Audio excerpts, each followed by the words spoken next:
اہل بیت کو چھوڑ دیا، اس لیے اہل بیت کی محبت حلق سے نیچے نہیں اترتی۔ کچھ لوگوں نے اہل بیت کا دامن پکڑا تو کہا قرآن میں تو 40 پارے تھے، وہ 30 ہی رہ گئے ہیں، باقی کے پتہ نہیں کیا ہوئے ہیں۔ انہوں نے کہا کہ اب تک کہ آپ اسی میں الجھے ہوئے ہیں۔ حالانکہ ہماری قوم کے ایک بہت بڑے بزرگ نے بہت اچھی بات کہی کہ دیکھو قرآن بسم اللہ کی بے سے شروع ہوتا ہے اور والناس کی سین پہ ختم ہوتا ہے۔ اگر بے اور سین کو جمع کریں تو کیا ہو جاتا ہے؟ بس، یعنی بس اتنا ہی قرآن ہے، اس سے زیادہ نہیں ہے۔ قرآن چپ نہیں ہے، قرآن بول رہا ہے نا، قرآن بول رہا ہے۔ بے سے شروع، سین پہ ختم، بے سین بس۔ کہا 40 کا خطبہ نہیں پڑھو، یہ تمہاری عقل کی جو ہے وہ دیوالیہ پن ہے، بس اتنا ہی ہے۔ تو بس اتنا ہی ہے تو کچھ اور بھی آئے گا کبھی؟ سال میں، 2 سال میں، 5 سال میں، 10 سال میں قدرت آواز دے گی اس بس کو پلٹ تو صحیح، اس بس کو پلٹ۔ پہلے بے آگے تھا، سین بعد میں تھا تو ہو گیا بس، اور پہلے سین آ گیا اور بعد میں بے آ گیا جسے آپ با کہتے ہیں۔ تو قرآن کہتا ہے بس یہی ہے اور سب یہی ہے، پورا کے پورا یہی ہے۔ اب اس پہ اختلاف نہیں کرو، اس پہ لڑائی مت کرو۔ قرآن کے 30 ہی پارے ہیں، پارے تو بعد میں بنے ہیں۔ قرآن کی 114 سورتیں ہیں، تو پورا قرآن یہ ہے، پورا قرآن یہ۔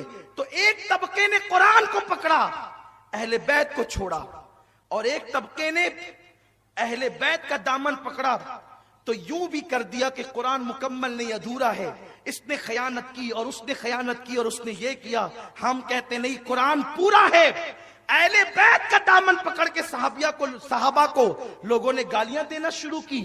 ہم کہتے وہ اہل بیت والا کبھی نہیں ہو سکتا جو صحابہ کو گالیاں دے، اس لیے کہ صحابہ میرے نبی کے وہ صحابہ ہیں کہ جن لوگوں نے تن من دھن کی قربانی دی۔ جب کوئی نہیں تھا تب وہ حضور کے آگے پیچھے تھے، اپنا مال حضور کے قدموں پہ نثار کرتے تھے۔ اس لیے دونوں کو پکڑنا ہوگا، اور ہم اہل سنت و جماعت اعتدال کے راستے پر ہے۔ اس لیے ہم لوگوں نے قرآن کو بھی پکڑا اور اہل بیت کو بھی پکڑا۔ اسی لیے ہم جو ہے وہ رمضان شریف کی 27ویں کو یوم قرآن بھی مناتے ہیں، یوم نزول قرآن بھی مناتے ہیں، شب نزول قرآن بھی مناتے ہیں، اور جب محرم شریف آتا ہے تو یوم حسین بھی کرتے ہیں، آقا حسین کا تذکرہ بھی کرتے ہیں۔ میرے آقا صلی اللہ علیہ وسلم کے دیوانوں، لوگ اتنا ڈراتے ہیں آپ کو، یا حسین مت کہو، یا علی مت کہو، یہ رافضیت ہے، لوگ تمہیں رافضی ہونے کا تانا دیں گے۔ ہم کہتے کوئی بات نہیں، لوگ دیں گے تو دیں گے، لیکن اصل سنیت تو یہی ہے، یا حسین کہنا یہی سنیت ہے، یا علی کہنا یہی سنیت ہے۔ اس لیے کہ ان کو اگر آپ دین سے نکال دے معاذ اللہ تو دین میں بچتا کیا ہے؟ بے دم وارسی کہتے ہیں، بے دم یہی تو 5 ہے، مقصود کائنات، خیر النساء، حسین و حسن، مصطفیٰ علی۔ لوگوں اہل بیت سے اپنی نسبت کو استوار کرو، کیونکہ صحابہ نے اہل بیت سے محبت کی ہے۔ آج اپنی گفتگو کا اختتام کرتے ہوئے شواہد النبوہ کی وہ روایت پڑھ دوں۔ ملا عبد الرحمن جامی نے سیرت النبی پہ جو کتاب لکھی ہے، شواہد النبوہ کے اخیر میں انہوں نے اہل بیت کا ذکر کیا ہے۔ عبد الرحمن جامی وہ ہے، اس عاشق رسول کا نام ہے کہ حضور کی بارگاہ میں جب جا کے قبر انور پہ نعت پڑھتے تو ان کو آقا کا دیدار نصیب ہوتا۔ عبد الرحمن جامی وہ ہے، جب حضور علیہ السلام کے شہر سے واپس جانے لگتے تو آقا سے کہتے حضور جا رہا ہوں، تو میرے آقا کہتے بس سلامت روی وہ باز آئی۔ ایسا عاشق ہے، انہوں نے جو روایت لکھی ہے میں اس کو اپنی الفاظ میں پیش کرنا چاہتا ہوں۔ اہل بیت سے صرف تم ہی محبت نہیں کر رہے ہو، دیکھو صحابہ نے کتنی محبت کی، کس شان سے محبت کی۔ اللہ اکبر۔ مولانا عبد الرحمن جامی لکھتے ہیں، اور کیا پیارے انداز سے لکھتے ہیں، فرماتے ہیں اللہ اکبر، حضرت سیدنا امام محمد باقر رضی اللہ تبارک و تعالیٰ عنہ 6-7 سال کے ننھے سے بچے ہیں، یہ امام حسین کے سگے پوتے ہیں، لیکن یہ صحابی نہیں ہے، اس لیے کہ صحابی وہ ہیں جس نے ایمان کی حالت میں آقا کریم کو دیکھا اور ایمان کی حالت میں دنیا سے کوچ کر گیا۔ تو چونکہ امام حسین کی شادی بھی نہیں ہوئی تھی حضور علیہ السلام کی ظاہری حیات میں، اس لیے ان کے صاحبزادے امام زین العابدین صحابی نہیں، وہ اہل بیت ہے، حضور کی اولاد ہے۔ ان کے بیٹے امام باقر، جب ابا صحابی نہیں تو بیٹے کا صحابی ہونے کا سوال نہیں ہو سکتا۔ امام محمد باقر کی عمر 6-7 سال کی ہے. ایک مریض کی عیادت کے لیے مدینہ طیبہ کے ایک محلے میں امام محمد باقر گئے. دیکھو 6-7 سال کی عمر میں بھی اتنا شعور ہے اہل بیت کو کہ مریض کو دیکھنے جاتے ہیں, دعائیں کرنے جاتے ہیں. کیونکہ مدینے والے بلاتے تھے, او نبی کے بیٹو آؤ, آپ ہمارے مریض کے سراہنے آئیں گے تو شفا ہوگی, دعا کرو تو بلائیں ٹلے گی. صحابہ وہ تھے. آج محرم شریف میں لوگ صحابہ کو گالیاں دیتے ہیں, کہتے ہیں سب کچھ اہل بیت ہے, صحابہ کچھ نہیں. ہم کہتے ہیں نہیں, ایسا مت کہو, اس لیے کہ اہل بیت نبی کے گھر والے ہیں اور صحابہ نبی کے دروازے پہ کھڑے رہنے والے ہیں. اور ہمیں تو جب یار کے شہر کی مٹی سے محبت ہے تو جو دروازوں پہ رات دن کھڑے رہتے تھے ان سے کیوں محبت نہیں ہوگی. صحابہ بلاتے تھے. اور یہ عبد الرحمن جامی صاحب کا حوالہ اس لیے پیش کر رہا ہوں تاکہ آپ کے ذہن سے وہ جو شکوک و شبہات ہیں وہ نکل جائیں. اہل بیت سے محبت کر سکتے ہیں, صرف رافضی کرتے ہیں. رافضی کچھ نہیں کرتے بھائیوں, وہ تو صرف سیاست کرتے ہیں. محبت تو اہل سنت کرتے ہیں, اور اہل بیت کی محبت ہی ایمان و سنیت ہے. ڈرنا نہیں کسی سے, جتنی محبت کر سکتے ہو کرنا, اور انہی کی محبت میں نیاز کرتے ہو کرو, شربت پلاتے ہو پلاؤ. کہا کسی چھوکرے نے کہا کہ یہ بدعت ہے. تو مجھے پتا چلا, میں نے کہا یار یہ بدعت ہے تو کیا یہ جاہل لوگ کرتے تھے؟ تو میں نے سوچا کہ چلو سب مسلک کی کتابیں اٹھا کے پڑھتے ہیں. تو ابتدا کی میں نے مولوی اسماعیل دہلوی کے چچا کی کتاب فتاوی عزیزی اٹھائی, کیونکہ شاہ عبد العزیز صاحب جو ہے اس کو مولوی اسماعیل دہلوی کے گروپ والے لوگ بھی مانتے ہیں اور ہم لوگ بھی شاہ صاحب کو مانتے ہیں.